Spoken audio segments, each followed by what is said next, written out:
primera parte de esta revisión de fisiología respiratoria me corresponde a mí. Mi nombre es Fernando Sanabria, yo soy internista y neumólogo, trabajo en la Fundación Valle del Lili. Y en estas primeras clases voy a estar con ustedes para hacer la revisión de 4 temas, el primero de los cuales es este que llamé Introducción a la Fisiología del Sistema Respiratorio. Después hablaremos de todo lo que es la ventilación, la perfusión y la relación ventilación-perfusión. Y mi último tema corresponde al transporte de gases en la sangre. En relación con la fisiología del sistema respiratorio, pues ustedes podrán hacer la revisión del tema en sus textos de fisiología respiratoria.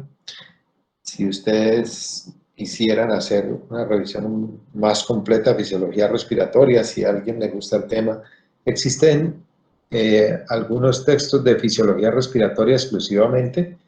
El más conocido, es posible que alguno de ustedes lo haya oído, es la fisiología respiratoria de West. Se escribe tal y como en inglés oeste. Y también el libro de fisiología respiratoria de Nunn, N-U-N-N. Son 2 textos que están dedicados a fisiología respiratoria, no son muy complejos y son textos de referencia que pues, para el que quiera se puede consultar. Como muchos temas de medicina, pues la fisiología respiratoria no deja de ser diferente y me refiero a que pues es un tema extenso y ustedes probablemente van a leer cosas y a ver cosas que aquí no vamos a tocar porque pues es muy difícil extendernos a cada uno de los detalles de la fisiología respiratoria. Entonces el objetivo de este curso será dejarles a ustedes en lo posible cosas claras relacionadas con nuestro sistema respiratorio. Para que funcionemos adecuadamente, pues a ver, yo quisiera que, pues en lo posible, pues ustedes participaran activamente, es decir, que en la medida en que vayamos desarrollando el tema, si alguien tiene dudas o alguna pregunta o quiere hacer alguna intervención, algún aporte, pues creo que eso sería muy útil porque nos daría como un poquito de dinámica a la reunión. Pues con este sistema de clases en que no nos vamos a poder ver, pues sería muy útil que ustedes participen de esa manera. Bien, si hasta aquí tienen alguna pregunta o si no, pues vamos a dar inicio a este primer tema. ¿Alguien tiene alguna duda?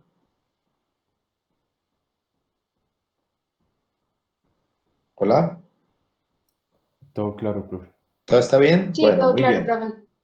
En esta primera parte de nuestras revisiones de fisiología, me parece y siempre me ha parecido importante que revisemos un poquito lo que es la anatomía del sistema respiratorio. Yo sé que ustedes ya han visto anatomía y que conocen de qué se trata, pero en este curso que vamos a desarrollar en estas primeras 2 horas, vamos a tratar de darle un enfoque fisiológico.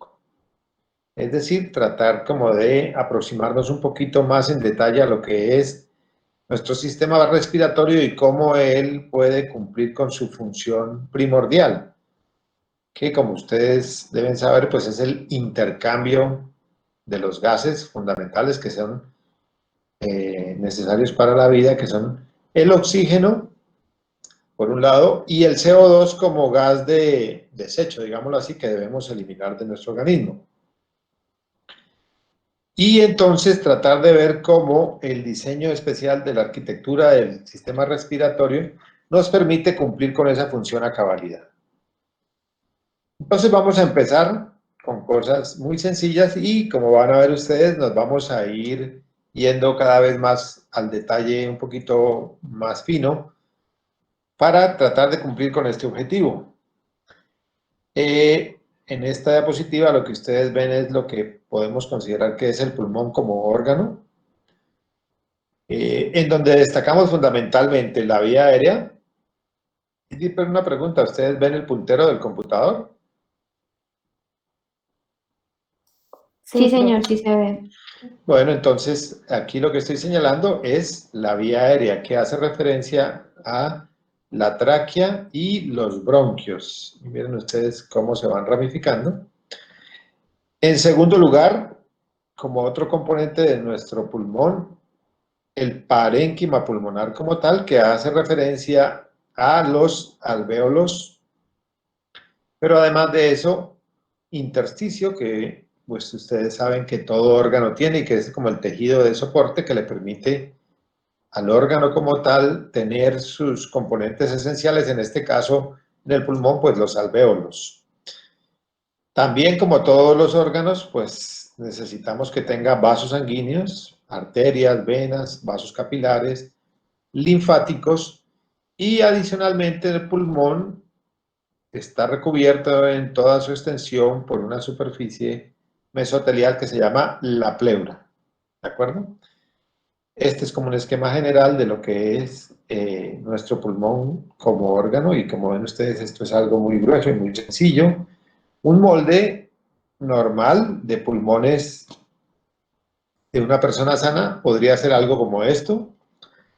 Aquí el pulmón derecho es un poco más grande que el izquierdo, fundamentalmente porque el corazón en condiciones normales, y recuerden pues que en la anatomía hacemos referencia a lo que es más frecuente, porque hay muchas variaciones individuales, pero lo normal es que una persona tenga el corazón cargado hacia el lado hemitórax izquierdo, y en ese sentido, pues, en la medida en que está allí presente, el tamaño del pulmón izquierdo es un poco más pequeño, mientras que el tamaño del pulmón derecho es un poquito más grande. Aquí lo pueden ver ustedes esquemáticamente. Entonces, van a darse cuenta que el pulmón, a su vez, tiene unas divisiones grandes que se denominan lóbulos. El pulmón derecho, que es más grande, tiene 3 lóbulos: el lóbulo superior, el lóbulo medio y el lóbulo inferior, mientras que el pulmón izquierdo solo tiene 2, el lóbulo superior y el lóbulo inferior. ¿Cómo se definen estas estructuras o qué cosas la delimitan? Pues la superficie pleural está cubriendo todo el pulmón, pero, por ejemplo, estas estructuras que se forman aquí, que son como reflexiones de la pleura visceral y que conocemos como cisuras, son las estructuras que van a diferenciar o a separar un lóbulo de otro. En este caso, por ejemplo, el lóbulo medio, que corresponde al pulmón derecho, como ustedes saben, y que tiene localización anterior en el hemitórax derecho, pues se va a separar del lóbulo superior por esta cisura que se llama cisura horizontal. También la pueden encontrar referenciada como cisura menor. Y a su vez el lóbulo medio va a estar separado del lóbulo inferior por otra cisura, que en este caso tiene una orientación oblicua, y por eso se llama así, cisura oblicua. O también la podríamos llamar, si esta es la menor, pues esta sería la cisura mayor. Pues esta cisura viene en dirección oblicua desde atrás hacia adelante, y también va a separar en parte al lóbulo superior del lóbulo inferior. Bien, entonces las cisuras son las estructuras que permiten individualizar los lóbulos. Como les dije, la anatomía es muy variable de persona a persona, pero esto es lo más frecuente. Mientras que en el lado izquierdo solo habrá una cisura, que sería la oblicua, separando el lóbulo superior del lóbulo inferior. Y destacamos que en el pulmón izquierdo, como parte del lóbulo superior, existe este pedazo de pulmón que entra directamente en contacto con el corazón, específicamente el ventrículo izquierdo, y tiene esta forma, que es una una forma parecida a la de la lengua y por eso se denomina la língula. No es un lóbulo como dice acá, es decir, que esto no es adecuado, es simplemente un pedazo de pulmón que tiene esa forma especial que como que abraza al ventrículo izquierdo y que los anatomistas decidieron llamar língula, pero hace parte del lóbulo superior. ¿De acuerdo? Ahora bien, miren ustedes entonces que los pulmones ya puestos dentro del tórax, pues podrían estar de esta o de esta manera. ¿Será que lo que vemos aquí hace referencia a diferentes momentos del ciclo respiratorio? ¿Será que esta será la situación en expiración y esta será la situación en inspiración? ¿Ustedes qué creen? Profe, ¿Verdad? ¿Sí? yo creería que no, pues no sé si en verdad como que se pueda liberar tanto aire como para llegar hasta el volumen que se ve en el otro lado. Ajá. Bueno, estoy de acuerdo. Esta situación no es normal, ¿no? En esta gráfica yo les quiero destacar que los pulmones siempre en condiciones normales deben estar en estrecho contacto con la pared torácica y con el mediastino y con el diafragma. ¿De acuerdo? Ya sea en inspiración o en expiración. De hecho, este espacio que queda aquí entre el pulmón y la caja torácica, realmente debemos considerarlo como un espacio virtual y esa es la situación tanto en inspiración como en expiración. Aquí en esta gráfica en el hemitórax izquierdo no se está cumpliendo esa condición. Este espacio ya no es un espacio virtual, sino que se convierte en un espacio real. En este caso, asumiríamos que si nosotros estamos viendo todo, las costillas y todo, es porque ese espacio se llenó con aire. Y a esa condición se le conoce como, ¿alguien sabe? La presencia de aire Neumotórax. dentro alrededor del pulmón, dentro del hemitórax, sería un neumotórax, que es una condición patológica, anormal. ¿De acuerdo? Entonces, para que lo tengan en cuenta, por más esfuerzo que ustedes hagan, por más de que se revienten tratando de sacar aire, nunca lograrán que los pulmones se separen de la caja torácica en condiciones normales, ¿de acuerdo? Y que esto es completamente anormal. En otras palabras, pues siempre, por más de que hagamos un esfuerzo, asumimos que algún volumen de aire quedará dentro de los pulmones, ¿no es cierto? Porque no los vamos a poder desocupar completamente como estamos viendo acá. ¿Está bien? Y eso más adelante lo revisaremos. Muy bien, este es un esquema muy cercano a la realidad. Esto ya es muy lejano a la realidad, pero es la idea de esta gráfica, ver cómo lo que decíamos, ¿no? Las separaciones entre un lóbulo y otro dependen de que la pleura visceral haga como una reflexión hacia adentro del pulmón, de tal manera que permita que se forme como un pliegue que separe, en este caso, por ejemplo, el lóbulo superior del lóbulo medio, aunque ustedes, según ya vieron en la gráfica, pues realmente saben que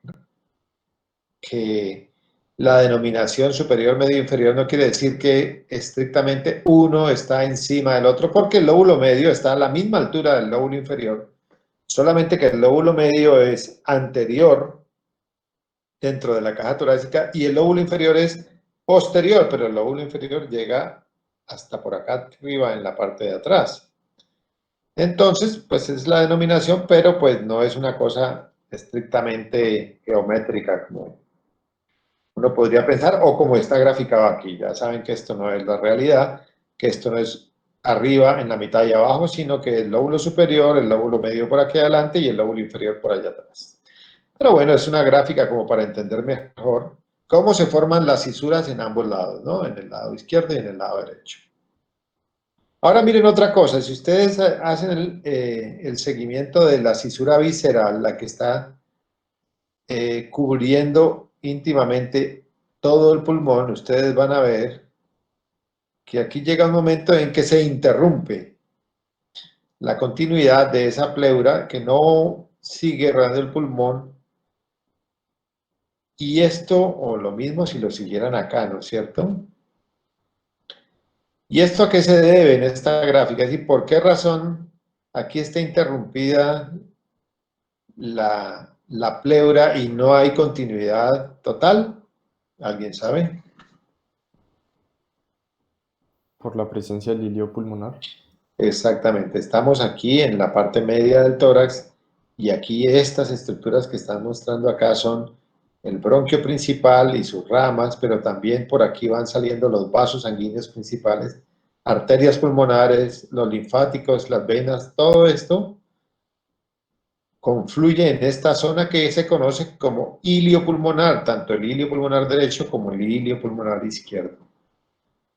Entonces, mire lo que sucede, que cuando la superficie pleural llega hasta el nivel del ilio, la pleura hace una reflexión y entra en contacto con la parte media del tórax, conocida como mediastino, y a su vez va a forrar internamente toda la caja torácica, es decir, la parte interna de costillas, músculos intercostales e incluso el diafragma. De hecho, esta pleura uno la puede denominar dependiendo de la zona donde esté, como por ejemplo, aquí pleura mediastinal, por aquí podríamos decir uno pleura diafragmática y pues el resto es pleura parietal, podríamos decir, que es la de toda la pared torácica que nosotros conocemos formada por las costillas. ¿Está bien? Entonces la pleura realmente es un continuo entre pleura visceral y pleura parietal de esa manera, y eso se explica si se estudia bien la embriología y se sabe cómo se forman, así como en la cavidad abdominal, el recubrimiento peritoneal de todas las vísceras intestinales. Lo mismo ocurre en el pulmón en el periodo de gestación. En la formación de los pulmones ocurren todos estos cambios que hacen que la pleura tenga esa configuración. ¿Está bien?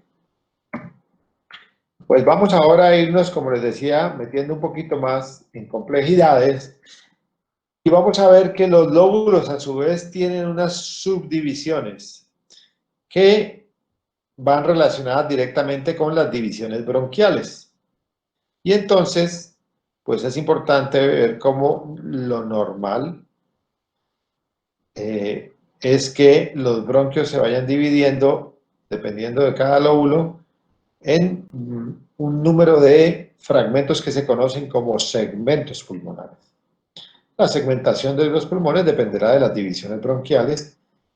En el pulmón derecho, si hablamos del lóbulo superior, esto tampoco es anatómicamente estricto, es un esquema, pero sabemos que, bueno, a partir de la tráquea tenemos una primera división en la que tendremos bronquio fuente derecho, bronquio fuente izquierdo, y el bronquio fuente o principal derecho a su vez dará una primera rama que es la que va para el lóbulo superior y se llama tal cual bronquio lobar superior, y ese a su vez se divide en tres ramas que se conocen como ramas segmentarias. Una que va para un segmento más apical, y es el segmento superior o el segmento apical del lóbulo superior derecho. Otra que se llama segmentaria posterior del lóbulo superior derecho y una tercera que es segmentaria anterior. Apical, posterior y anterior del lóbulo superior, es decir que el lóbulo superior tiene tres segmentos. Después de dar esta rama, el bronquio principal derecho se continúa con un pedazo de bronquio, que es este que está aquí, que es el que finalmente va a dar los bronquios para los otros dos lóbulos, y a este pedazo de bronquio que está aquí interpuesto se le conoce como bronquio intermediario, que finalmente se va a dividir en el bronquio para el lóbulo medio, el bronquio lobar medio, y el bronquio para el lóbulo inferior, que será el bronquio lobar inferior derecho. ¿Cuántos segmentos tiene el lóbulo medio? Ustedes aquí ven el bronquio lobar medio y ven dos divisiones, que es lo normal. Un bronquio segmentario del lóbulo medio que se conoce como lateral, que es el que se encuentra más externo, y el otro que es el bronquio segmentario medial del lóbulo medio, que entra en contacto directamente con esa estructura que habíamos dicho que está aquí en la parte media, que es el corazón. Tum, tum. Aquí en la parte media, y eso lo habíamos visto por acá atrás, ¿no es cierto? Este es el lóbulo medio. Y claro, el segmento medial será esta zona que entra en contacto directo con el corazón, mientras que el segmento lateral está más pegado a la parte anterior y lateral de la caja torácica. ¿Correcto? Y luego entonces el lobar inferior da origen a 1, 2, 3, 4 y 5 segmentos. Uno que está en la parte superior y que se conoce como segmento superior o apical del lóbulo inferior derecho, y 4 segmentos basales. Basal medial, que alcanza a entrar un poquito en contacto con el corazón en la parte más posterior. Basal anterior, basal lateral y basal posterior. Al lado izquierdo, como son solo dos lóbulos, pues la segmentación será diferente. Aquí, de hecho, la numeración no corresponde con lo que normalmente es más frecuente y que en general en la anatomía pulmonar lo mencionamos así, y es, bueno, aquí tenemos el bronquio principal o fuente izquierdo, que se divide en dos, el del lóbulo superior, lobar superior, el del lóbulo inferior, lobar inferior. Pero en el lóbulo superior lo tradicional, lo clásico es que se reconozcan solo 4 segmentos y no 5. ¿Por qué razón? Porque estos dos, lo más frecuente es que formen inicialmente un solo segmento, un bronquio que llamamos apico posterior. ¿De acuerdo? Y un segundo segmento que sería el segmento anterior. Lo que pasa es que el bronquio que va para el apico posterior rápidamente a su vez se va a dividir en dos subsegmentos, que son el subsegmento apical y el subsegmento posterior. Pero lo más frecuente es que sea primero un bronquio único que se divide luego en dos, por eso serían apico posterior y anterior, y dos bronquios lingulares, lingular superior y lingular inferior, que es el que vimos antes en la gráfica. Va a dar el bronquio para este pedacito del lóbulo superior que llamamos como la língula propiamente. ¿De acuerdo? Y como ven, en el lado izquierdo, el lóbulo inferior ya no tiene 5, sino 4 segmentos nada más. Pues dado que aquí el corazón está ocupando un espacio importante, y entonces los segmentos incluirán el anteromedial, el lateral y el posterior basales, y el segmento apical del lóbulo inferior o el segmento superior del lóbulo inferior. ¿De acuerdo? Entonces 4 en el lóbulo inferior y 4 en el lóbulo superior, y aquí serían 3, 2 y 5. Bien, en esta gráfica quiero destacarles cómo el contenido abdominal está separado del contenido torácico por una estructura que, desde el punto de vista de fisiología respiratoria, sobre todo en la parte de mecánica de la respiración, es muy importante y tiene esta forma cóncava y es, ¿qué estructura? ¿Quién me quiere decir? El diafragma. El diafragma, correcto. El diafragma es el músculo más importante para la respiración, es el músculo respiratorio por excelencia. Separa el abdomen del tórax y en esta forma particular que vamos a ver, que es cóncavo, como alto en la parte anterior y que cae hacia la parte posterior, y que a su vez dividimos en dos porciones que llamamos hemidiafragmas. el hemidiafragma derecho, que por debajo está en contacto con el hígado, y arriba con el pulmón derecho, y el hemidiafragma izquierdo. Aquí debajo está normalmente el estómago, el ángulo esplénico del colon, y separaría a esta estructura del pulmón izquierdo. E incluso el corazón, pues entra principalmente en contacto con el hemidiafragma izquierdo. Entonces, recuerden esto, es el músculo respiratorio por excelencia, pero mire que si ustedes ven esta gráfica, aquí hay otros músculos que tienen funciones dentro de la mecánica respiratoria, incluidos, bueno, el diafragma, que es el principal, pero al lado izquierdo de la diapositiva, ¿sí? Vemos otros músculos como estos para esternales intercostales, los intercostales externos, el esternocleidomastoideo, el trapecio y el escaleno. Todos estos pueden tener funciones inspiratorias, ¿sí? Mientras que al lado derecho de la diapositiva están los intercostales internos, los rectos abdominales, los oblicuos externos, oblicuo interno, oblicuo externo y el transverso del abdomen, que tienen funciones expiratorias. Ahora entonces yo les hago una pregunta. Si ustedes allí sentados están en reposo y están respirando, cuando toman aire, ¿cuáles músculos estarán contrayendo? Profe, pues según lo que leí, como que cuando uno tiene una respiración tranquila solamente actúa el diafragma para la expiración y para la inspiración. No sé si estos tendrían alguna acción. ¿Están de acuerdo?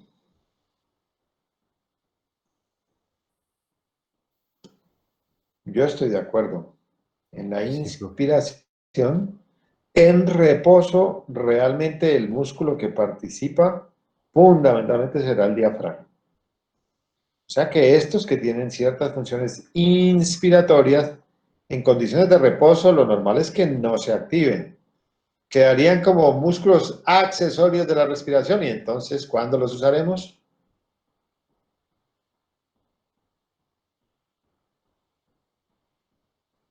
Cuando estemos más agitados.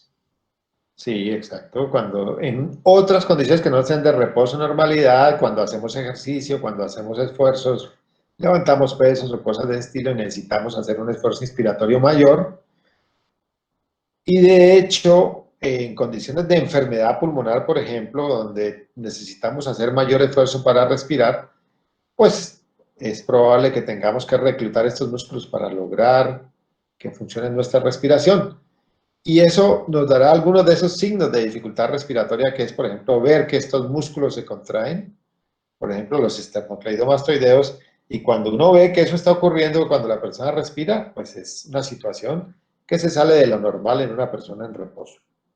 Y en expiración, también estoy de acuerdo, realmente, si en inspiración se contrae el diafragma, en la expiración lo que ocurre es que el diafragma simplemente se relaja. O sea que no necesitamos usar estos músculos para expirar. Pero lo mismo que acá, ¿sí? En otras situaciones podríamos hacer uso de estos músculos accesorios de la respiración, en este caso en expiración. Básicamente, miren ustedes que aquí se incluyen los músculos de la pared abdominal principalmente. ¿Y por qué razón? Porque si los contraemos rápido y fuerte, la presión dentro del abdomen va a aumentar muy rápidamente y se va a transmitir a los diafragmas que van a impulsarse hacia arriba, generar presión dentro de la caja torácica y permitir que se expulse el aire con mucha más fuerza. ¿En qué casos podrá ocurrir esto?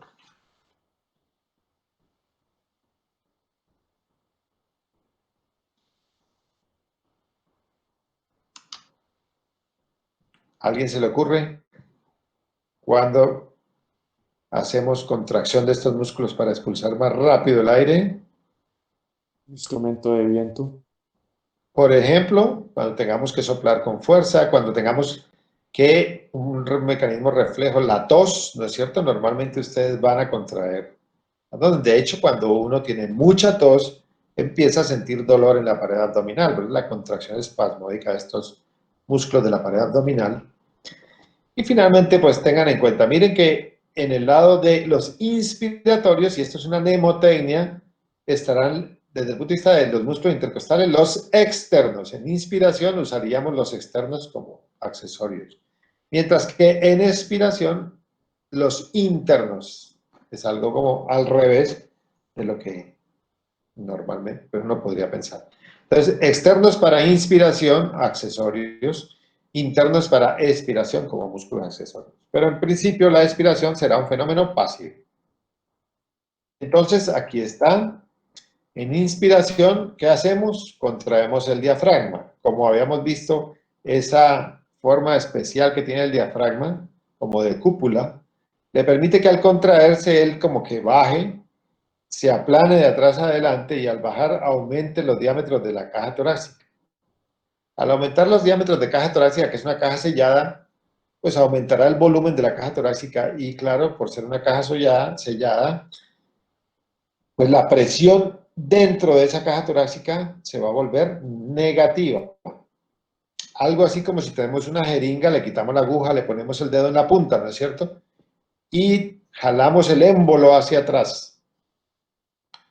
Y claro, en la medida en que aumente el volumen de esa, que en este caso sería la jeringa, que es nuestra caja torácica, al jalar el émbolo, que sería nuestro diafragma, pues aumenta el volumen dentro de esa jeringa que hace que se genere presión negativa y eso es lo que hace que entre de afuera hacia adentro, en el caso de la jeringa, usualmente algún líquido, aunque puede ser aire, y en el caso de nuestro tórax, si esto es como hace la función del émbolo al traccionar hacia abajo y aumentar el volumen de la caja torácica, se generará presión negativa dentro del tórax y el aire del exterior podrá ingresar hacia los pulmones.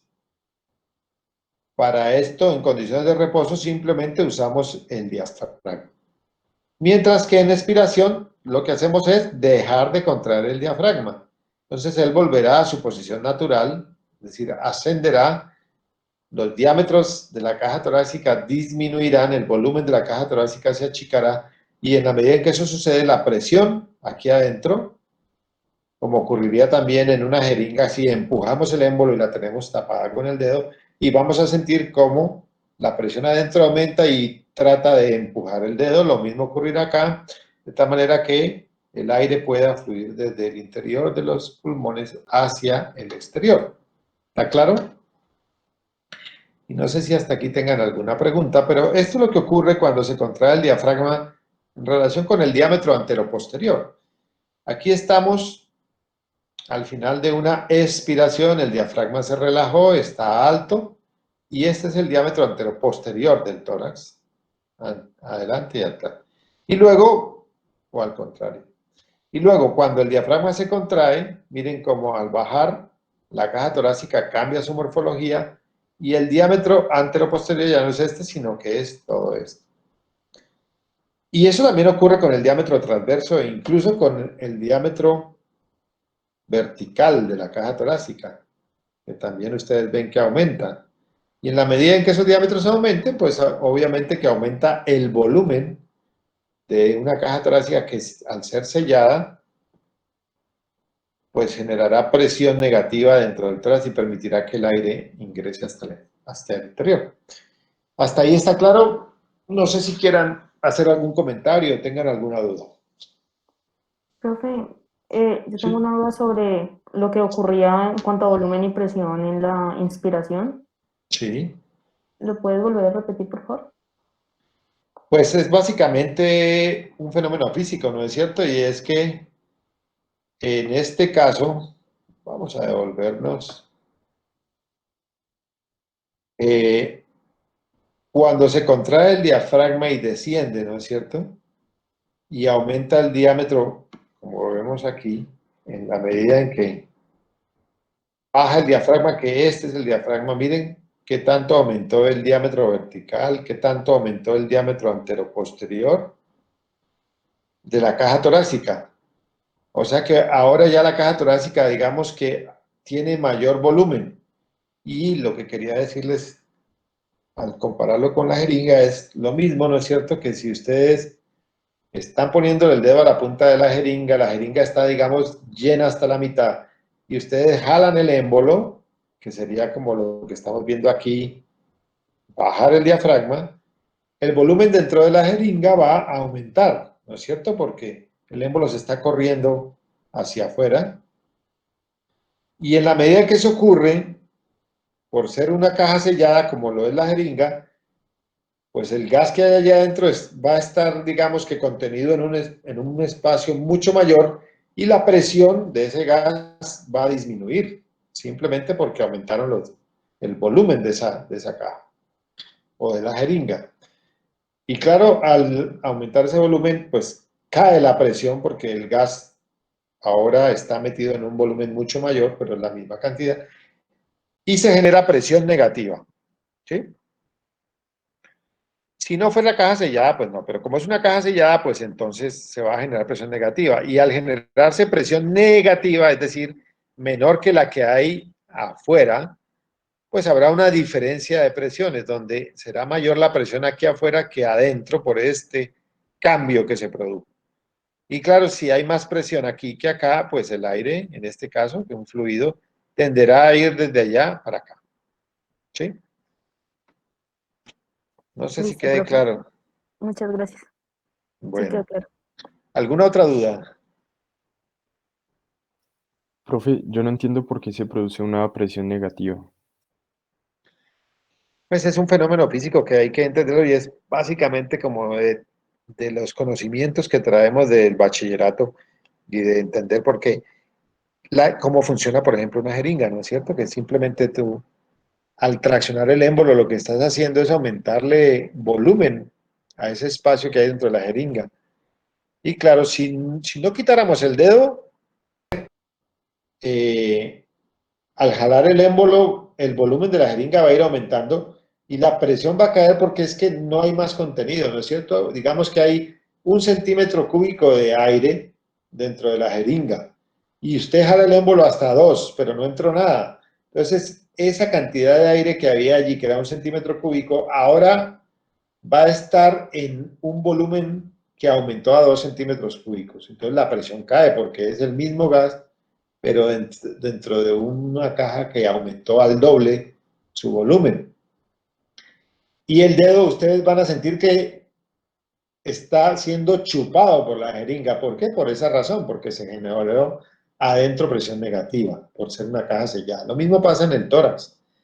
Hagan de cuenta que estamos jalando aquí un émbolo, y en la medida en que lo jalamos para abajo, aumentamos aquí el volumen, y eso generará presión negativa. Si nosotros nos tapamos la nariz y la boca, pues aquí habrá presión negativa, pero no va a entrar nada. Pero si tenemos la nariz y la boca abiertas, pues la medida en que al jalar el émbolo se generó esa presión negativa porque aumentó el volumen de la caja torácica, pues el aire va a entrar, porque va a encontrar una presión más bajita aquí que afuera. ¿Sí? Ya, gracias, profe. Bueno. Muy bien, bueno, ahora terminando con esta primera parte, vamos a pasar a revisar la vía aérea. La vía aérea, en general, en la práctica clínica, puede que ustedes la oigan mencionar como árbol bronquial, y siempre les pregunto, ¿será que la vía aérea sí se parece a un árbol? Puede ser que sí, puede ser que no. A algunos les puede parecer, a otros no. Pero miren ustedes que alguna semejanza sí tiene. Este es un molde real. Lo amarillo es la vía aérea, los vasos sanguíneos aquí están en rojo y en azul, y esta es la tráquea, este es el bronquio principal derecho, el izquierdo. ¿Qué diferencia existe entre los dos? El derecho usualmente tiene una orientación más vertical y es más corto, es solamente este pedacito, mientras que el izquierdo es un poquito menos vertical, un poquito más horizontalizado y más largo, ¿no? de alguna manera, pues en la localización de la tráquea dentro del mediastino está un poquitico hacia la izquierda y aquí está la aorta, está la arteria pulmonar, entonces este bronquio al final se va a dividir un poco después que y el bronquio fuente izquierdo por esa razón es un poco más largo.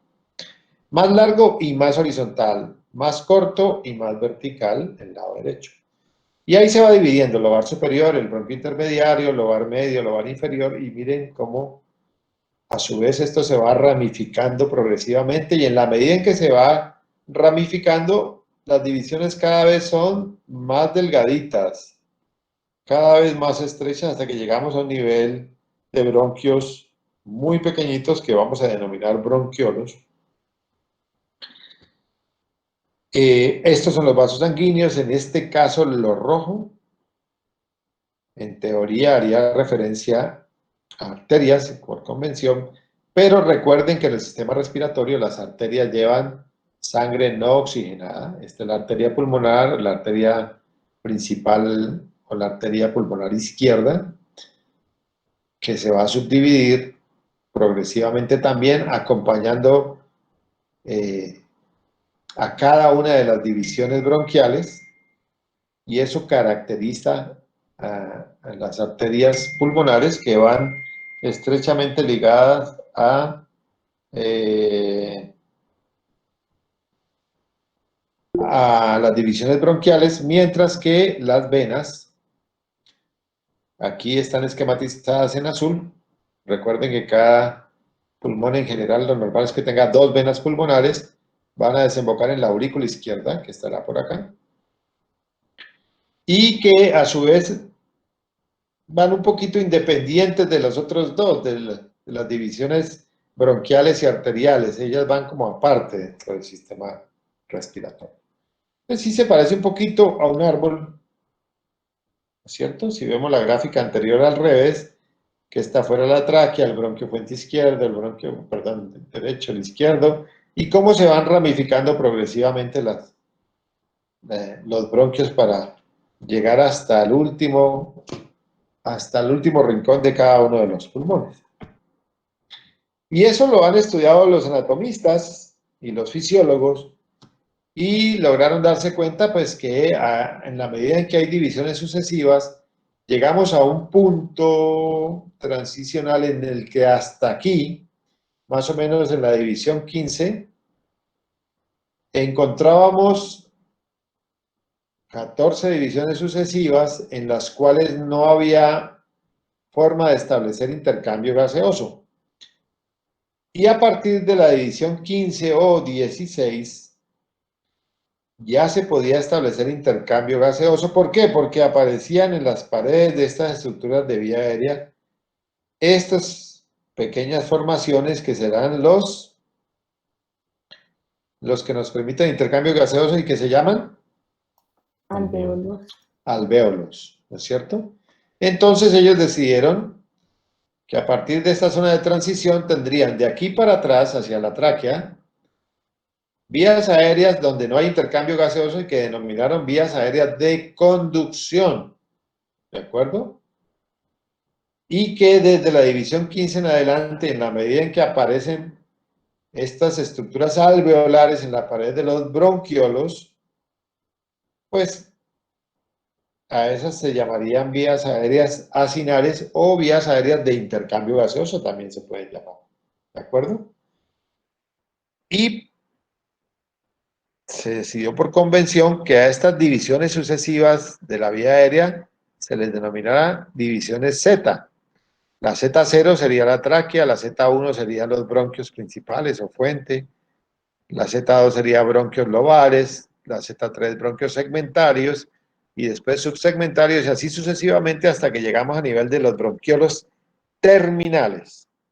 Y a partir de un bronquiolo terminal, en promedio unas 8 divisiones sucesivas, desde la Z15 hasta la Z23, que serían las vías aéreas acinales o de intercambio gaseoso, y que incluyen allí bronquiolos respiratorios, conductos alveolares, donde ya predominan más alvéolos que realmente vía aérea, Y finalmente sacos alveolares, donde ya solamente encontraremos estructuras alveolares.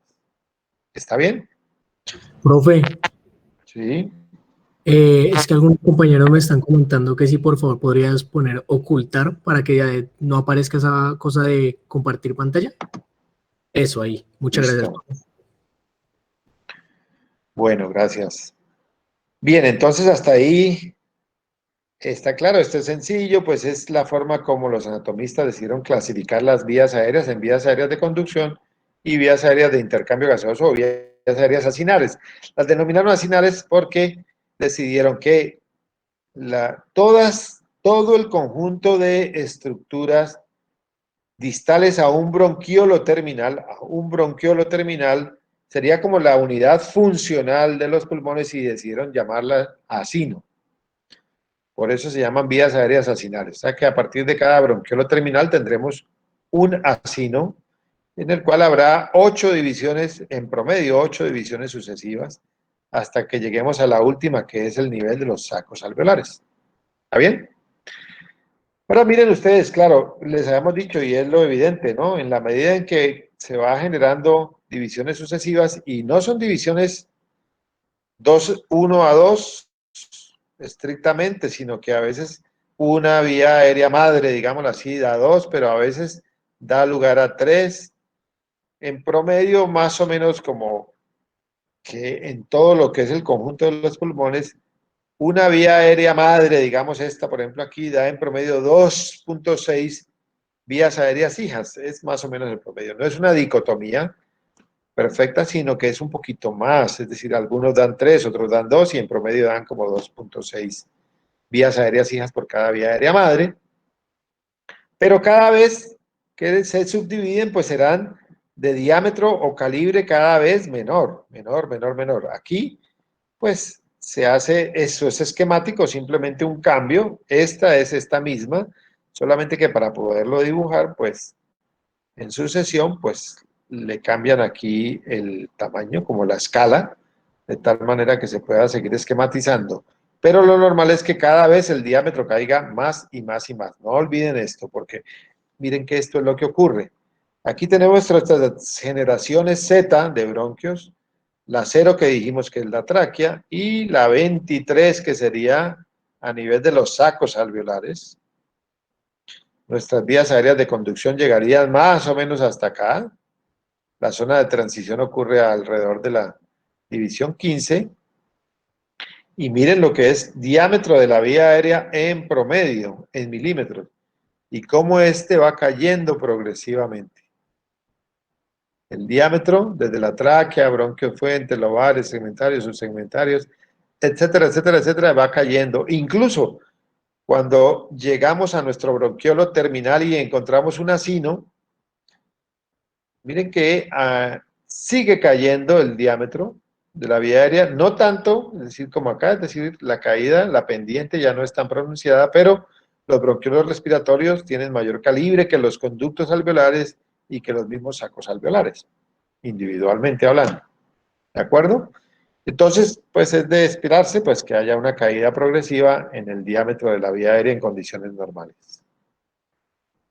¿Cómo se ve acá, no es cierto? Bronquios que son más grandes, se van dividiendo cada vez en hijos que son cada vez más pequeños o de menor calibre, de manera progresiva hasta que llegamos, estos son 5 milímetros, o sea que aquí pues podemos estar hablando de, si mucho, 1 milímetro, que ya son bronquiolos, que en la medida en que tengan estructuras en sus paredes como estas de por acá, pues estaremos hablando de bronquiolos respiratorios donde ya puede haber intercambio gaseoso.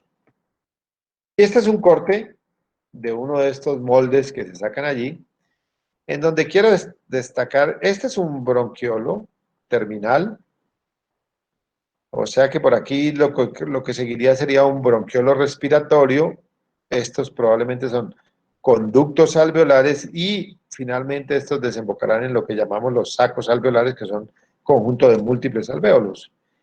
Y quiero destacarles, mire cómo aquí está la luz del bronquio y la luz de la arteria y lo que les había dicho antes, ¿no?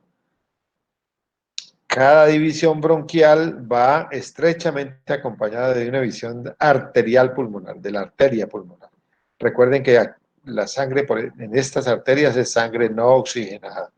Mientras que miren la vena en este corte la vemos significativamente distanciada del conjunto broncoarterial, digámoslo así. Y eso es una característica que ocurre en el pulmón.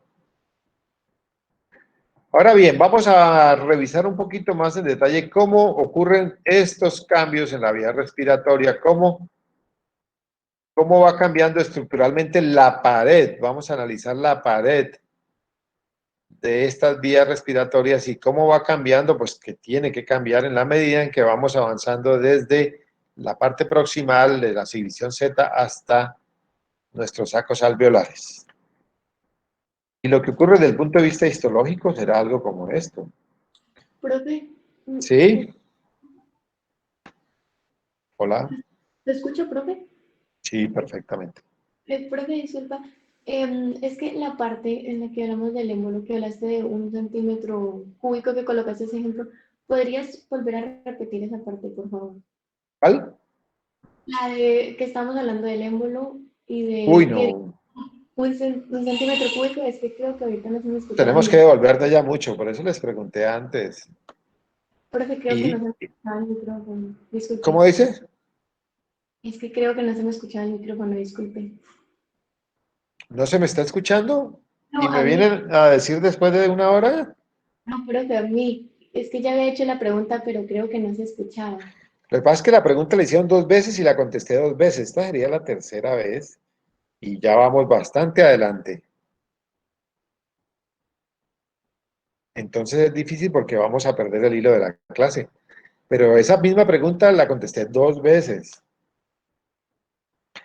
Ya es de que se pongan a leer, mirar, revisar conceptos de la física de quinto bachillerato para poder volver a entender de qué se trata eso, ¿no? De que, como en una caja cerrada, si aumentamos el volumen, pues lo que va a ocurrir es que si obviamente es la misma cantidad, en este caso, de aire, digamos, ¿no es cierto? En una caja de 1 centímetro cúbico, ahora lo vamos a tener en una caja de 2 centímetros cúbicos, pues ya la presión que va a generar ese gas dentro de un volumen que es el doble, pues será mucho menos, que las moléculas de gas generan presión de acuerdo a el volumen en el que estén contenidas. Mientras más estrechas estén las moléculas de gas, más interacción hay entre las moléculas y más presión se genera dentro de este. En este caso, una jeringa de 1 centímetro, las moléculas del gas que hay allí contenido pues van a interactuar para generar una presión, pero si esa misma cantidad de moléculas ahora van a ocupar el doble de espacio, que sería, por ejemplo, 2 centímetros cúbicos, pues la presión va a caer porque ellas van a estar ocupando, ¿no? Como un salón en el que haya 40 personas y están un poquito estrechas y les dicen a 20 que se salgan, pues las otras van a estar mucho más libres allí. En la medida en que aumente el volumen y en una caja sellada, ¿no es cierto?, el contenido interno sea el mismo, pues la presión tiene que caer. Gracias, profe.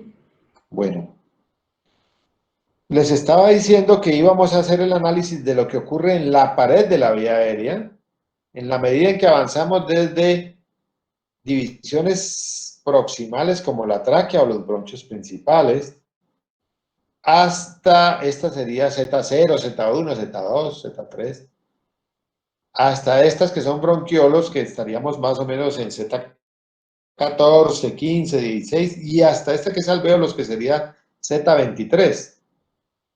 ¿Cómo van cambiando las estructuras? Y tienen que cambiar porque no podrían caber, si todas fueran del mismo diámetro, no habría espacio para que cupiera eso dentro de los pulmones. Y es que la tráquea, si la cortamos, y esta es una pared lateral, digamos, de la tráquea, por ejemplo, ¿no es cierto? O sea que aquí estaría la luz por donde va el aire, fluyendo a través de la tráquea, en este caso, ¿no es cierto? Y esta sería una de las paredes de la tráquea cortada en sentido transverso. Y entonces, lo primero que encontraremos será esto que es el epitelio, la cobertura interna de la pared de los bronquios, que en el caso de los bronquios, ¿cómo se denomina? ¿O qué tipo de epitelio es? Pseudoestratificado cilíndrico ciliado. Es correcto, en la histología ustedes ya lo vieron. El epitelio es la capa de cobertura, ¿no es cierto? La primera que encuentra uno, en este caso en la pared de la tráquea.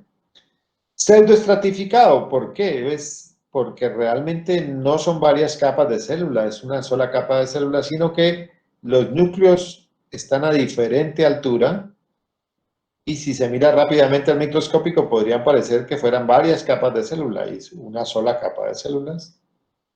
No es realmente estratificado, sino un epitelio simple, una sola capa de células, que en su mayoría son de esta forma, cilíndrica. Y que además, la mayoría de las células epiteliales del sistema respiratorio tienen cilias en su superficie apical, o sea, hacia la luz de la vía aérea.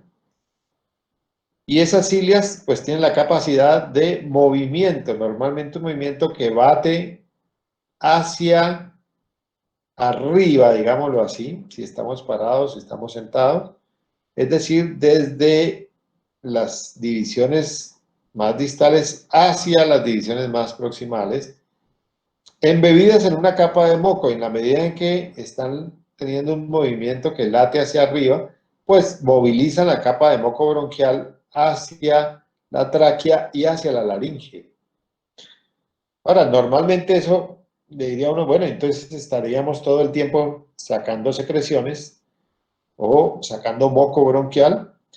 Pues sí, eso es lo que ocurre, pero lo que pasa es que normalmente es en tan pequeña cantidad que no lo notamos, pero en diferentes situaciones patológicas, en la medida en que aumente el moco bronquial, pues sí, ahí sí que lo vamos a notar, como por ejemplo las gripas, en las cuales entonces tendremos constantemente la movilización de las secreciones o con la tos habrá salida de secreciones hacia la orofaringe.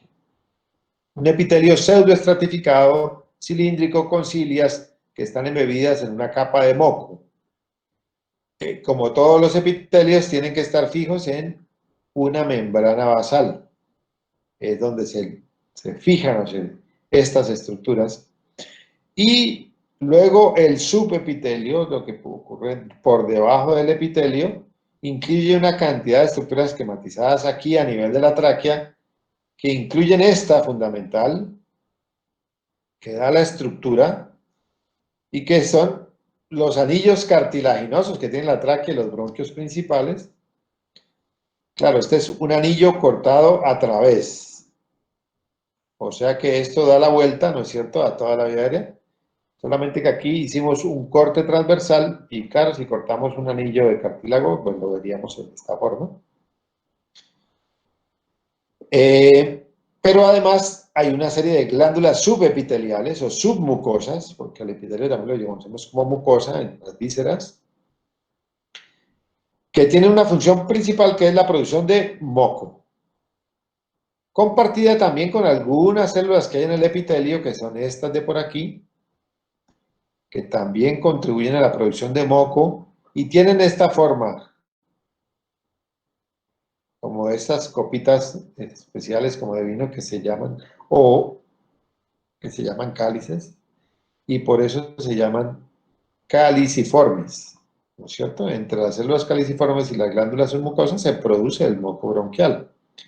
Pero hay otra serie de estructuras aquí, estas son unas células alargaditas, que en mayor parte pues, son células de músculo liso, pero también hay otras que producen estas fibras que dan el soporte, en parte, el sostén a este tejido. Usualmente son fibras de colágeno. ¿Y quién produce el colágeno?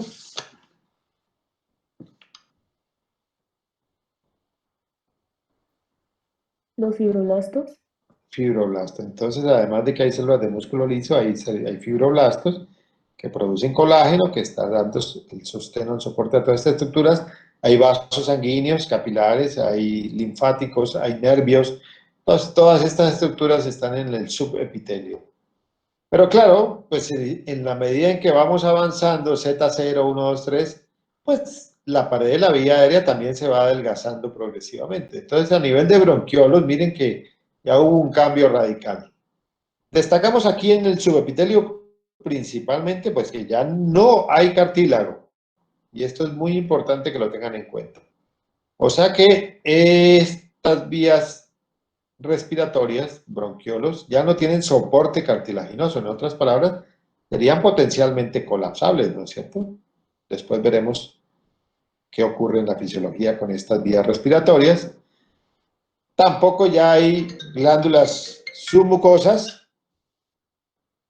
El epitelio incluso ya no es tan alto, ya se está haciendo como más cuboidal, pues sigue habiendo de todas maneras un borde en cepillo, pues estas cilias por acá.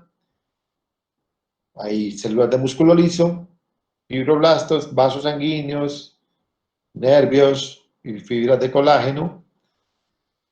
Y en la medida en que seguimos avanzando y llegamos al nivel de los sacos alveolares, pues miren que este cambio ya fue bien radical comparado a como arrancamos en Z0 y aquí estamos en Z23. Y en Z23 miren que ya las estructuras que predominan aquí, este será el epitelio. Ya no es ni cilíndrico, ya no es ni cuboidal, ahora es un epitelio. Si esta es la célula epitelial, ¿cómo será este epitelio? Plano. Plano. Plano, Plano simple. absolutamente plano. Aquí está el núcleo y esto que ven ustedes aquí es el citoplasma de esta célula, que aquí era todo esto, o aquí era todo esto. Ya es algo de un diámetro muy reducido y es un epitelio absolutamente plano que tapizará la superficie alveolar o la superficie interna. El aire viene fluyendo desde el exterior acá a llegar al alvéolo en esta parte. Y aquí hay otro alvéolo. Y hay otra célula epitelial. Estas células epiteliales que tapizan el alvéolo en su interior se conocen como células epiteliales tipo 1, también conocidas como, ¿alguien sabe cómo más se conocen? Neumocitos tipo 1. Neumocito tipo 1 o célula epitelial tipo 1. Esta se encarga de cubrir prácticamente la mayor extensión de la superficie alveolar en su parte interna. Y existen otras que se llaman células epiteliales tipo 2.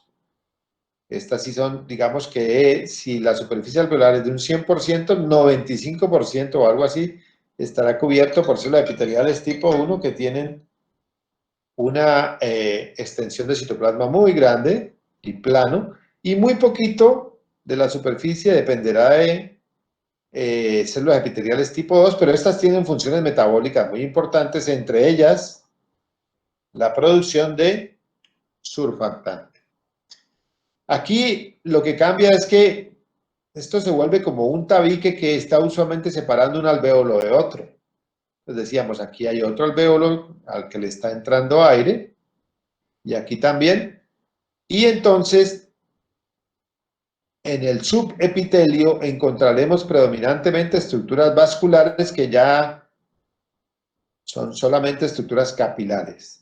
Y algunas fibras, que en este caso ya no es colágeno. En el septum interalveolar el colágeno es reemplazado por otro tipo de fibras en el pulmón que se conoce como, o que son fibras de, son fibras que le confieren la propiedad elástica al pulmón, que permiten que a la hora que cambie la presión, ¿no es cierto?, que el diafragma se contraiga y baje la presión dentro del alvéolo, el aire pueda entrar y estos alvéolos se distiendan, se puedan estirar. Entonces son fibras de Fibras elásticas. elastina, es correcto. Entonces aquí ya no es el colágeno el que va a predominar, sino que aquí predomina la elastina alrededor de estos capilares en esto que llamamos el septum interalveolar. Capilares, una gran cantidad, ¿sí? A nivel de los bronquiolos no van a haber fibroblastos, ¿verdad? No, sí, también puede haber algunos igual para que el colágeno se pueda producir y acumular como tejido de sostén en esta pared. Y músculo liso sí hay, pero aquí sí ya no hay nada de eso, ¿no? Aquí son puras capilares y las fibras de elastina que en este caso confieren esa propiedad elástica a los alvéolos, de tal manera que en la medida en que la presión aquí aumenta, ellos se distienden, en la medida que la presión aquí baja, ellos se contraen. ¿Está bien? Entonces, ven cómo cambia progresivamente la estructura en la medida en que viajamos desde divisiones Z0, 1, 2, 3 hasta divisiones Z21, 22, 23. Es un cambio bien radical. En un corte histológico podemos ver... Profe, qué Sí. pena. Te tenía una pregunta. Es que pues acá estamos viendo como la división macro, pero te quería preguntar exactamente si en esa división alveolar, como nosotros vamos a tener como varias ramificaciones alveolares, si íbamos a tener como, digamos, una pared septal, o bueno, un como porción pues esa interalveolar septal, iba a ser Bueno, como el mismo, del mismo grosor, o si eso iba a cambiar, al igual que la esto va cambiando de grosor. Vean epitelial. ustedes que este, por ejemplo, es un bronquiolo respiratorio. Estamos hablando ya de divisiones que van por arriba de la 16. Y la pared es muy delgadita. Es esto. Se llama respiratorio porque miren que aquí ya en la pared del bronquiolo aparecen estas estructuras que son alvéolos y que permiten intercambio gaseoso. Pero miren cómo en la medida en que la pared del bronquiolo se adelgaza, todavía vemos como que hay una estructura que conduce aire, que es esta, que se llama conducto alveolar, que finalmente va a terminar en algo como esto, un saco alveolar. Y estos son alvéolos de un saco alveolar. Y entonces miren ustedes esto, estas lineecitas que se ven como nodulares, como granulositas, ¿no es cierto? Como con punticos. Estos son los septos interalveolares. Aquí hay un alvéolo, aquí hay otro. Es lo que estábamos viendo allí. Miren que es súper delgadito, comparado con, por ejemplo, un bronquiolo respiratorio. Y obviamente ni qué decir con un bronquio segmentario, un bronquio principal o con la tráquea, ¿no? Pues estas son estructuras en donde tenemos, era lo que estábamos viendo antes. El aire va a llegar por acá, va a entrar acá. Aquí tendremos esta superficie de este alvéolo cubierta en el 95% por unas células que ya tienen un citoplasma muy delgado, es un epitelio plano. Pero aquí hay otro alvéolo y aquí habrá otra célula epitelial en el otro lado. Y en el medio de las dos, estos punticos, estos granulitos que se ven allí, que serán los capilares en el septum interalveolar. ¿De acuerdo? Entonces estos punticos, cada puntico de estos son capilares. ¿De acuerdo? ¿Se entiende? Es lo que estábamos viendo acá. Septum interalveolar, un alvéolo acá, otro alvéolo acá. En el medio, una red de capilares que en la vida real, en un corte histológico, se ven como acá. Estos todos son septos interalveolares y todo lo que hay aquí adentro se conoce como alvéolos. ¿Sí? ¿Alguna duda? ¿O no? Pero dentro de esos septos interalveolares, ¿ves que vemos esos punticos que van a ser los capilares? Sí, todos estos son capilares. Gracias. Para que se entienda un poco mejor, bueno, vamos a ver ustedes aquí. Y yo les digo que este es un bronquiolo terminal y que a partir de allí están todas las siguientes divisiones. Aquí estamos hablando de más o menos una división Z14 o 15 y de ahí en adelante divisiones y divisiones progresivas hasta que llegamos a sacos alveolares que es Z23, ¿no es cierto? Y que aquí tenemos todo lo que se dividió a partir de este bronquiolo terminal.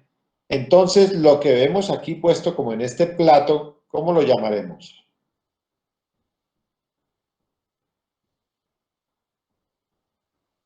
Ya les dije antes, ¿no? Todo el conjunto de estructuras distales a un bronquiolo terminal se llama,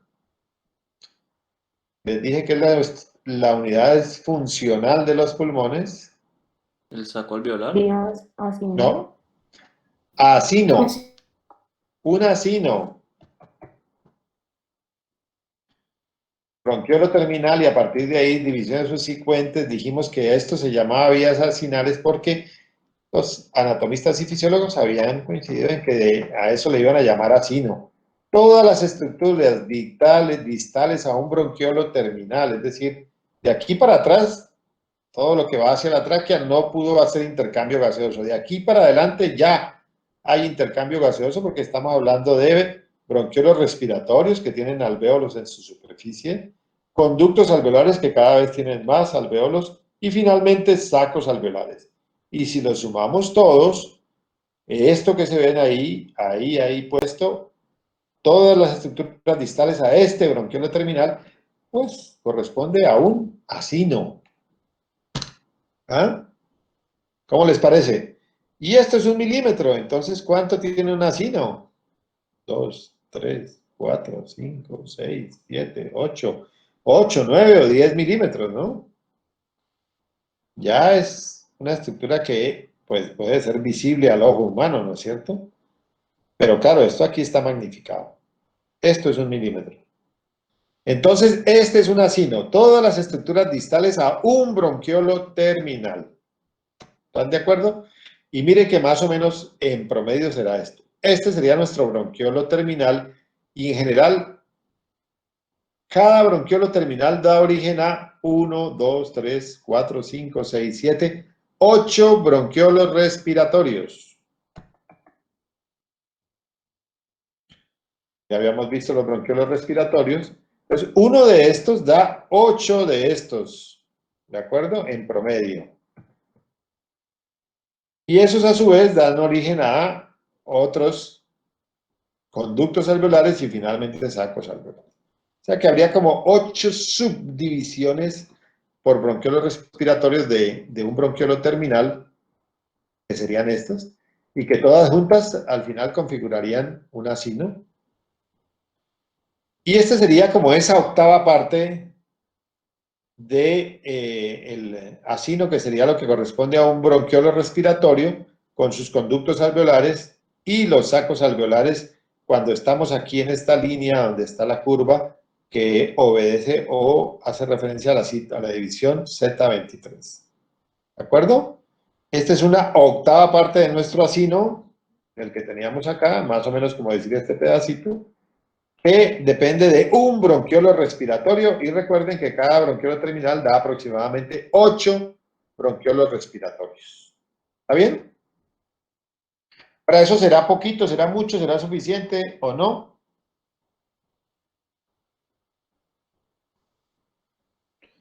Pues si quieren tener un dato más aproximado, pues suponemos que es suficiente, ¿no es cierto?, para una persona normal, porque de hecho una persona normal respira tranquila en reposo y hace ejercicio y puede aumentar mucho su consumo de oxígeno y sin embargo puede tolerarlo. Es que miren, en el parénquima pulmonar de una persona adulta pues, se calcula que puede haber en promedio 30.000 acinos, es decir, 30.000 bronquiolos terminales también, ¿no es cierto? Porque son todas las estructuras distales a un bronquiolo terminal. Y cada acino, cada uno de estos, si quieren contarlos, pero pues eso sería un poquito largo, pero si me creen, más o menos cada acino puede tener entre 10 y 13.000 alvéolos. O sea que en esta foto, si ustedes suman, más o menos habrá entre 10.000 y 13.000 alvéolos. O sea que si tenemos 30.000 acinos y cada uno tiene 10.000, 13.000 alvéolos, entonces el total de alvéolos debe ser de alrededor de 300 a 400 millones. Los dos pulmones más o menos nos darían 300 o 400 millones de alvéolos.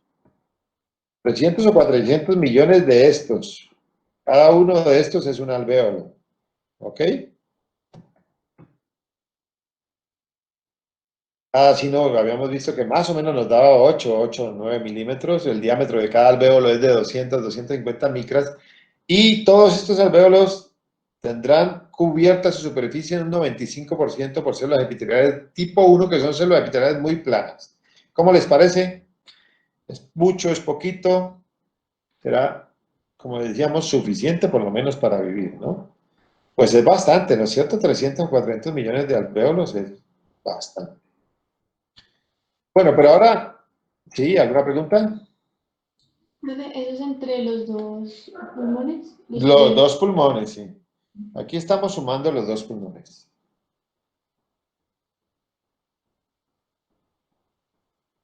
¿Está bien?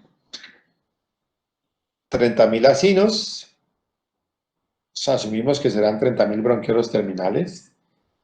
Cada uno con 10 a 13.000 alvéolos. 300 o 400 millones de alvéolos disponibles para intercambio gaseoso. Pues no sé, así por encima se le antoja que es bastante. Pero revisemos un poquito el lecho vascular, que hemos hablado pues de bronquios, hemos hablado de alvéolos, no hemos hablado de los vasos sanguíneos aún. En nuestro sistema respiratorio hay unas particularidades que los diferencian claramente de los demás órganos. ¿Cuáles serán? Pues, profe, lo que tú ahorita estabas mencionando, hablas de la parte vascular, ¿cierto? Sí, vascular. Pues que las arterias llevan sangre desoxigenada y las venas llevan la sangre oxigenada. Es correcto, eso es una particularidad del sistema respiratorio que no la tienen los demás órganos, ¿no es cierto? Este es al revés de todos los demás. Habíamos dicho que en este caso en negro está la arteria pulmonar que sale del ventrículo derecho, se divide en dos, la derecha, la izquierda, y miren lo que les había dicho desde el principio, que es que ella va estrechamente relacionada con la vía aérea y con las divisiones de la vía aérea. Entonces, en la medida en que se dividen los bronquios, hay divisiones de las arterias lobales, arterias segmentarias, arterias subsegmentarias, y después, progresivamente, pues tendremos arteriolas con los bronquiolos y finalmente una gran red capilar. Y las venas, les había dicho que van como independientes o separadas de este conjunto. Ellas van como aparte y vamos a ver por qué razón ocurre estas. Ellas van en sentido inverso, vénulas, venas y finalmente nuestras venas pulmonares que en promedio, en la mayoría de los casos son 2 venas para el pulmón derecho, 2 venas para el pulmón izquierdo que van a drenar sangre oxigenada en la aurícula izquierda. Aquí vemos ustedes, los rojos son arterias pulmonares que van llevando sangre desoxigenada y que se van dividiendo progresivamente con la vía aérea, el lecho venoso. Y aquí estamos hablando de bronquiolos porque miren que ya aquí hay estas cabecitas de flecha indicando estructuras alveolares. ¿Está bien? Pero en la medida en que se sigue progresando hacia la periferia, en ese molde no se muestra, pero aquí sí, nuestros bronquiolos, nuestras arteriolas terminan en los sacos alveolares. Y lo que ocurre en un saco alveolar es esto, que esa arteriola cada vez más pequeña finalmente termina dividiéndose en múltiples pequeños vasitos que son vasos capilares, que están en todos los septos interalveolares. Aquí, acá, por toda la red capilar. Aquí, en esta gráfica uno diría, bueno, pero entonces que los vasos están expuestos. No. Aquí lo que hicimos para poder ver esta red capilar, que no la estamos viendo los demás, es que supuestamente esta red capilar está en un septum interalveolar, es decir, que al lado de allá hay un alvéolo, como este de por allá, y a este lado debe haber otro. Lo que pasa es que aquí, para efectos de entender, quitaron los alvéolos de este lado y dejaron expuesta la red capilar. ¿De acuerdo?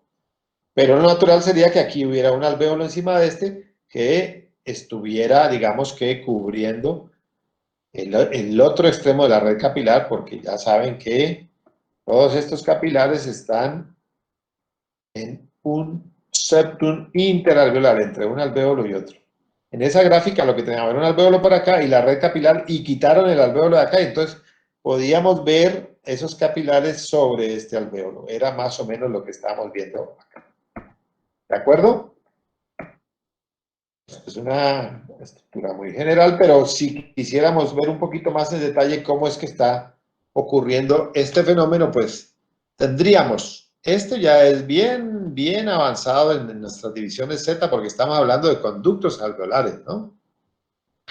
Divisiones 21, 22, y Esto ya serían nuestros sacos alveolares. El aire viene llegando por acá y se va a repartir en los diferentes sacos alveolares. Y mire que aquí hay un alvéolo, acá hay otro, acá hay otro, acá hay uno y acá hay otro. Y este, por ejemplo, está en estrecho contacto con este de acá con este de acá.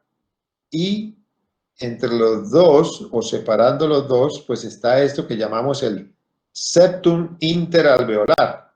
Todos estos son septums interalveolares. ¿De acuerdo? Este, por ejemplo, este alvéolo va separado de este otro y se quedó cortado aquí. Y este es el septum interalveolar. Es decir, que aquí este alvéolo está cubierto por célula epitelial tipo 1, ese de allá también, y entre los dos están estos espacios que son la red capilar. ¿De acuerdo? Si lo quieren ver un poquito más en detalle, entonces, a ver, ustedes se vienen caminando por aquí, se meten, por ejemplo, a este alvéolo y se paran aquí, adentro, y amplían la imagen. Y parados allá adentro, lo que van a ver es esto. Estamos parados dentro de un alvéolo. Esto ya no son milímetros, esto ya son 10 micrómetros o micras. ¿De acuerdo? Uno tendría la impresión de que estos alvéolos son como lisitos en la superficie, pero ya veía uno como que había algo de rugosidad, pero estas son 50 micras. Y luego cuando ya nos metimos a este alvéolo y nos paramos adentro, ya vemos que la superficie no es tan lisa como parecía. Y entonces aquí vamos a ver, en teoría, todo lo que estamos, esto que aquí, que hay por encima es aire, ¿no es cierto? El aire que está entrando al alvéolo. Y esta es la superficie de nuestro alvéolo.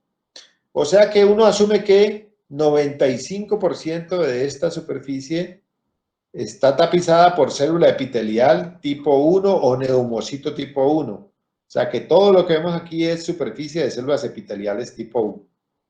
¿De acuerdo? Por aquí hay una célula epitelial tipo 2, por aquí hay otra. Pero estas son gorditas y chiquitas y no cubren mayor parte. El resto es una célula epitelial tipo 1. Haga de cuenta que esa célula epitelial es como una ruana delgadita, como un poncho. ¿No es cierto? Que el núcleo es como el hueco por donde uno mete la cabeza y el resto está regado en la superficie alveolar. Pero que la superficie alveolar no es plana, es rugosa. ¿Y por qué será tan montañosa? ¿Qué será lo que hace que haya tanta disparidad en la superficie? ¿Qué es esto que se ve por acá y por acá y por acá y que está cubierto por ese poncho que son nuestras células epiteliales tipo 1? ¿Alguien se le ocurre? Los capilares. Exactamente, los capilares, ¿no es cierto? ¿Sí se entiende? Es como que hagan ustedes el experimento y cojan una cantidad de tubos y los unan, ¿no es cierto? Y después le pongan por encima una pequeña tela, una tela muy delgadita. Y van a ver que la tela va a tomar la forma de esa tubería que hay allí debajo unida una con la otra. Es lo mismo. Aquí es como que hubiéramos echado esa tela encima de esa tubería que son los capilares. Entonces nuestra superficie interna del alvéolo está tapizada por todo esto, que son citoplasma de células epiteliales tipo 1, una que otra célula epitelial tipo 2, ¿no es cierto? El núcleo de la célula epitelial tipo 1 ni lo vemos, eso es puro citoplasma y por allá debe estar en algún lado el núcleo de esa célula epitelial, que es como como el hueco de la ruana o del poncho. ¿De acuerdo? Aquí les destaco algo más, aparte de que están mencionadas las células epiteliales tipo 2, vemos esto que dice PK y PK, que están señalando como huequitos. Estos son poros, se llaman poros de Kohn, K-O-H-N. ¿Y a quién estará uniendo estos huequitos? ¿Ese hueco para dónde irá? Esto es un hueco real, o sea que ¿hacia dónde irá ese hueco? Hacia otro alvéolo. Al alvéolo que está por allá debajo, ¿no es cierto? Porque recuerden que este es un septum interalveolar. O sea que aquí estamos en la parte, digamos, del alvéolo de este lado, pero allá, detrás de eso, hay otro alvéolo y si lo cortáramos en forma transversal, veríamos algo como esto. Estábamos parados por aquí. Veíamos toda esa rugosidad. Y este es un corte transversal aquí. en donde esta es, digamos que nuestra célula epitelial tipo 1, ¿no es cierto? Acá hay otro alvéolo, o sea que esta será otra célula epitelial tipo 1 de este otro alvéolo. Entonces tenemos este alvéolo, célula epitelial de este, célula epitelial de este, y entre las dos está nuestro septum interalveolar. Y aquí lo que hay es puros tubería, que aquí quedó cortada, y que lleva en su interior esto, que ¿qué son? Esos que tienen forma como de Capilares. cachuchita. Estos son los glóbulos rojos que van dentro de los capilares, ¿no? Pero estos que tienen forma de cachuchita son glóbulos rojos, eritrocitos. Lo que hay es casi que puras capilares en medio de estos dos células epiteliales, la del alvéolo de aquí abajo y la del alvéolo de aquí arriba. Y aquí está nuestro poro de Kohn, que estaría comunicando este alvéolo con este de aquí abajo. ¿Se entiende mejor ahora? Profe, Pero es que aquí no tenemos entiendo bien este. la imagen. ¿No entiendes qué? No entiendo bien la imagen. Bueno, pues aquí digamos que el conducto alveolar trae el aire a este alvéolo y a este, ¿no es cierto? Y este es como un alvéolo que quedó cortado, viene así, como redondito hacia acá, y aquí le metimos una tijera. Le cortamos la pared, ¿no es cierto? Y al cortar la pared vemos esto. Esa superficie de esta célula epitelial que está cubriendo todo esto de nuestro poncho que está aquí tirado, quedó cortada aquí. Y como la tijera también corta aquí abajo, pues entonces acá hay otro alvéolo y allá hay otra célula epitelial tipo 2. Es nuestro septum interalveolar. Estamos cortando aquí. Es lo que veíamos acá, mira. ¿Sí? Aquí está una célula epitelial cubriendo este alvéolo y este alvéolo es otro. Allá hay otra célula epitelial. Y entre las dos, formando como un sándwich, pues allí estaría nuestra red capilar. ¿Sí? O acá. Este alvéolo está tapizado por célula epitelial tipo 1 en su interior, su superficie. Y este otro aquí, pues por otra. Y entre las dos células epiteliales, en nuestro septum interalveolar, ahí van los capilares, ¿sí? Formando esto y esto. Aquí hay otro alvéolo, ¿no? 1, 2, 3. Y mira que este es otro septum interalveolar. La célula epitelial que cubre iría por acá. La otra célula epitelial iría por acá. Y estos son capilares. Estos son capilares. Y ahí va, pues, la sangre. ¿Sí se entiende? Si Sí, lo quieres gracias, ver profe. gráficamente, célula epitelial tipo 1, aquí sí le pintaron el núcleo, nuestro poncho, nuestro huevo frito también, la yema y la clara que se extiende, pero muy extensamente y muy delgadita, tapizando este alvéolo que está lleno de aire, ¿no es cierto? Y por acá hay otro alvéolo y hay otra célula epitelial por allá debajo. Célula epitelial tipo 2 que cubre muy poquito y entre las dos células epiteliales, entre este alvéolo y este de aquí abajo, pues solamente nos queda espacio como para estas estructuras que son los capilares que llevan la sangre, algunas fibras elásticas y muy poco más. Profe, Ahora, sí. una pregunta. ¿Cuál es como la explicación funcional de por qué los alvéolos están interconectados entre sí y no estarían como, pues, como aislados? Bueno, vamos a hablar ya de eso un poquito más adelante. Miren que les voy a mostrar ahorita cuál es la estructura, digamos que debería atravesar el oxígeno o el CO2 en la medida en que oxígeno va desde el alvéolo hasta el capilar o el CO2 se va a eliminar desde el capilar hacia el alvéolo. Entonces, si ustedes analizan este pedazo de acá, van a ver que la estructura en una micrografía electrónica real es esto. Aquí está el alvéolo. Esta es nuestra célula epitelial tipo 1, que es el poncho, el huevo frito, este es el citoplasma, que está cubriendo toda la superficie de este alvéolo. Muy delgadita. Como todas esas estructuras epiteliales, va sustentada en una membrana basal. que sirve o se comparte o es común con esta célula que está aquí abajo, que es una célula endotelial, que es la célula que forma el capilar. ¿De acuerdo? Entonces, la célula epitelial, membrana basal, la célula endotelial, que es la que forma el capilar, que está aquí debajo. Entonces, si estos son 0.1 micras, imagínense que el oxígeno que llegue aquí tendrá que viajar de aquí a aquí para ya estar en la sangre. 0.1, 0.2, 0.3 micras, 0.4 micras, algo así. Realmente es un viaje muy cortito y el CO2 tendrá que viajar de aquí para acá, también en un viaje muy corto. O sea que al final este diseño especial que tienen los pulmones y que termina en los alvéolos va a permitir que el intercambio de gases que se debe establecer a través de estas estructuras, y estamos hablando de este viajecito de aquí a acá, o al contrario, realmente es muy corto y el diseño especial que tienen nuestros alvéolos pues permite que el intercambio sea fácil. Y miren ustedes, que si quisieran saber, antes hablamos de alvéolos, 300 o 400 millones dijimos, ¿no?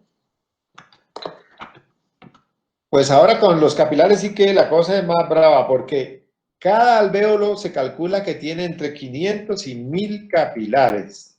¿Eh?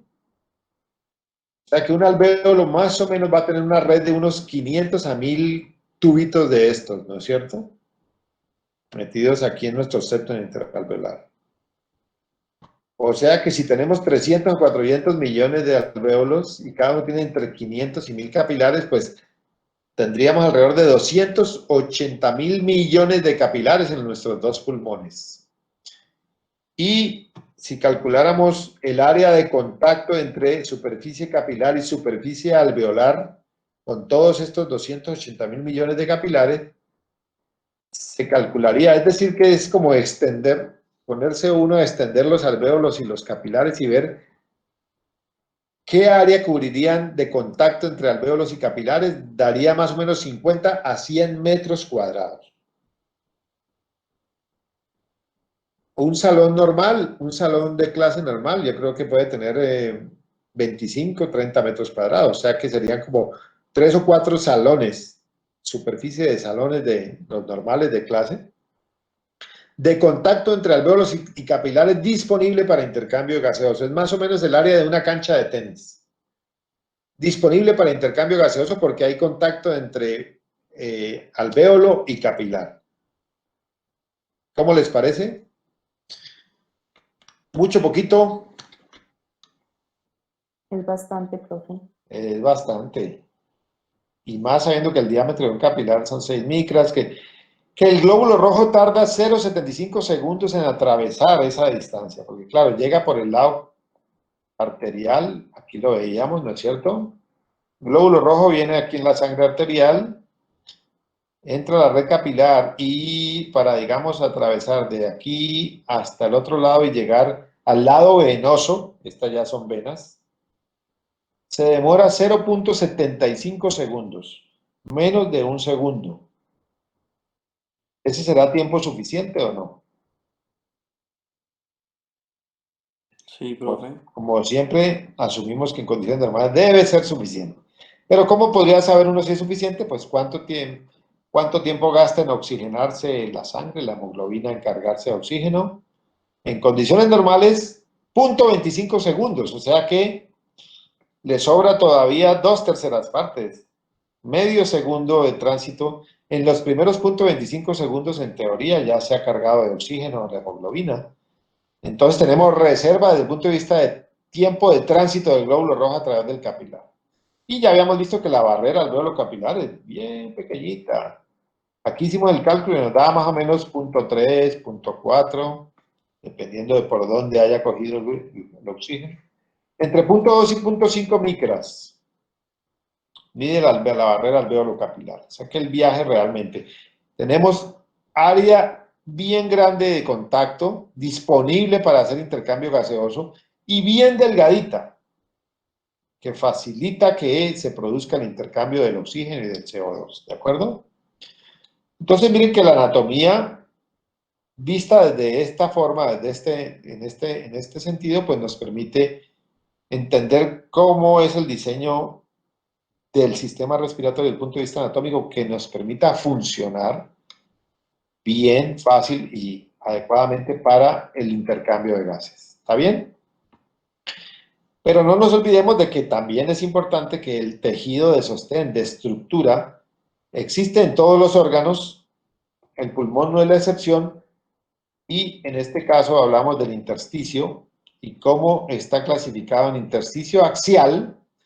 Ya habíamos visto que en el corte, ese corte que habíamos visto, esos bronquios principales, era algo como esto, donde había mucha fibra de colágeno. En la medida en que nos íbamos acercando a bronquiolos ya había menos. El intersticio axial es este, es el que va acompañando toda la vía aérea hasta que llega al nivel de los bronquiolos. Pero también tenemos intersticio periférico, que viene como desde la superficie pleural para formar algunas divisiones como lo son los segmentos y los subsegmentos pulmonares.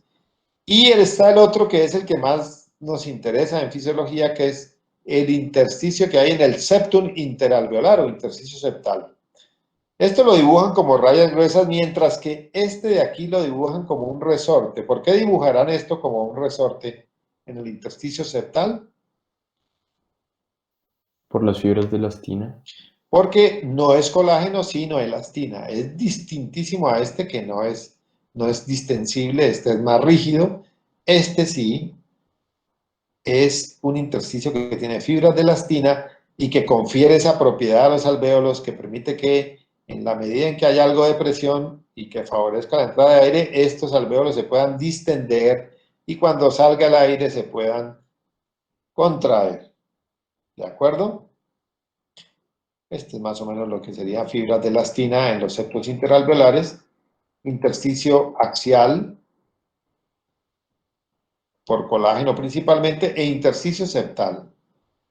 Y miren ustedes que en una estructura redonda como tienden a ser los alvéolos, o esférica más bien, si tenemos que toda la superficie está conformada por fibras de elastina y no hay otro tipo de fibras, ¿qué pasaría? Pasaría lo mismo que ocurre con una bomba, ¿no? Una bomba elástica, un globo, pues de estos que usamos en las fiestas, ¿no es cierto?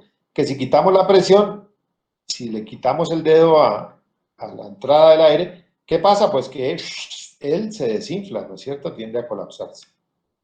Pues lo mismo pasaría con los alvéolos, ¿no es cierto? Si no hubiera algo que los sostenga abiertos, este tejido elástico que hay aquí tendería a colapsar los alvéolos. Pero recuerden ustedes que los alvéolos no son estructuras que estén sueltas dentro del pulmón, sino que van unidos unos con otros. ¿No es cierto? Entonces, si usted, por ejemplo, tiene a este alvéolo con su tejido elástico en esta disposición tirando para acá, pues tenderá a colapsarlo. Pero al jalar para acá, ¿qué pasa? Que tracciona al alvéolo inmediatamente adyacente hacia allá. Y este a su vez está jalando para acá y al jalar para acá, tracciona este para acá. Y entonces, como que las fuerzas se van equilibrando de tal manera que los alvéolos no se están colapsando constantemente, gracias a que existe ese fenómeno que lo conocen en fisiología como interdependencia alveolar. ¿De acuerdo? Como las estructuras alveolares están todas unas en contacto con otras, pues digamos que se traccionan para un lado y para otro y entran en un estado como de equilibrio que impide que se estén colapsando constantemente. Y allí iría también relacionada a esa estructura que preguntaron ahora, de que para qué están comunicados los alvéolos. Pues si tenemos, por ejemplo, aquí un huequito, un poro, ¿no es cierto?, que comunica a este alvéolo con este alvéolo y las presiones son diferentes, y aquí es mayor esta que esta, pues el aire va a fluir en una zona de mayor presión a otra, haciendo que se estabilicen o se igualen las presiones. Entonces, los poros de Kohn también permiten que las presiones entre los alvéolos tiendan a ser equilibradas y que disminuya la tendencia al colapso. Entonces, finalmente, pues, este sería como un esquema que si entendieron, pues me van a poder decir, por ejemplo, lo que se ve en amarillo pollito, ¿qué será? si esto es el esquema de nuestro septum interalveolar. ¿Serían neumocitos? Sí, el citoplasma de nuestro neumocito tipo 1 del alvéolo que está por allá abajo, ¿no es cierto? Que es bien delgadito, el núcleo ni lo vemos por allí, es bien extenso, es como la parte del poncho de la ruana o el huevo frito, la clara del huevo frito, ¿no es cierto? Que se extiende cubriendo toda la superficie alveolar de este alvéolo que está allí. ¿Lo rojo qué será? El lecho vascular. Capilares. Los capilares, que dijimos que hay entre 500 y 1000 por cada alvéolo, aquí hay solo una pequeña porción. ¿No es cierto? Este es nuestro poro de Kohn que está comunicando ese alvéolo de allá abajo con el de acá arriba. Esto amarillito que está aquí, como lacitos, Elastina, fibras de elastina. fibras que en este caso, en el intersticio del soporte, el tejido de sostén, en el alvéolo son fibras de elastina y no de colágeno en condiciones normales, que le confieren esa propiedad elástica a los alvéolos. ¿Qué nos está haciendo falta en este septum interalveolar?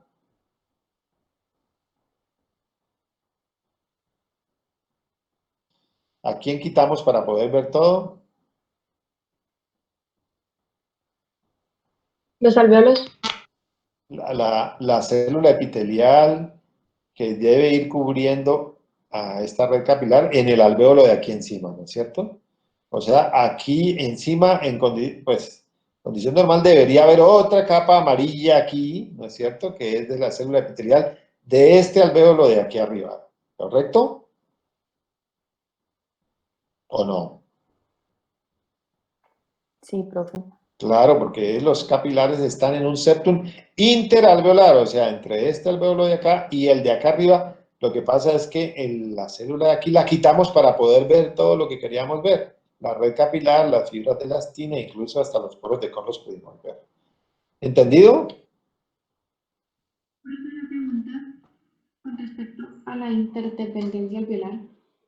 Sí. Como el sentido en el que se iban como a estirar era como hacia adentro, ¿cierto? Pero entonces por lo que iban a estar unidos era por ese septum. Sí. Ok. Esta es como una bomba, como la bomba de la fiesta, ¿no es cierto? Esta. Una solita. Que, pues, digamos que la bomba tiene tejido elástico a su alrededor, que lo que haría sería, por esa disposición esférica, en la medida en que está tendiendo a contraerse, pues tendería a colapsar el alvéolo. Pero si le ponemos una bomba al otro lado y se la pegamos, y esa jala para allá, pues arrastra esta para allá. Y le ponemos otra por aquí que jala para allá, pues se la arrastra para allá. Y le ponemos otra por acá. Entonces, claro, cada una está jalando hacia acá, pero como están pegadas y conectadas, al final, aunque jale para allá, esta jala para acá, se equilibran las fuerzas y los alvéolos no se van a estar colapsando constantemente por ese fenómeno que se conoce como interdependencia alveolar. ¿Está bien?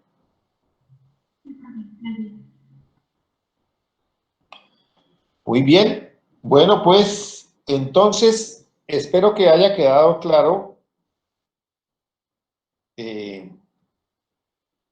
cómo está diseñado nuestro sistema respiratorio desde el punto de vista anatómico que nos permita funcionar para el intercambio de gases con facilidad. ¿Sí? Es un diseño que, como ustedes ven, le genera a nuestro organismo una superficie amplia, extensa, muy delgadita para el intercambio gaseoso y que en condiciones de normalidad será más que suficiente. Otra cosa, cuando ya esas estructuras se dañan, se alteran, se ponen enfermas por alguna razón, y entonces allí se producen los trastornos de intercambio de los gases. Pero en condiciones normales tenemos superficie más que suficiente, con un calibre, un diámetro de pared, un viaje que tienen que hacer los gases muy cortos. Y además, como la idea es que los glóbulos rojos se carguen de oxígeno, que la sangre suelte el CO2, ¿no es cierto? Pues es una cuestión que va en función del tiempo y ya vimos que tiempo también tenemos suficiente a la hora de oxigenar, porque en condiciones normales la sangre se oxigena en los primeros 0.25 segundos y nos queda sobrando tiempo de transcurso entre entre que el glóbulo rojo entra por el extremo arterial y sale por el extremo venoso de esa red capilar. Está bien, espero que esto les sea de utilidad y es importante que lo repasen, lo revisen para nuestras próximas clases. No sé si tengan alguna pregunta o algún comentario adicional.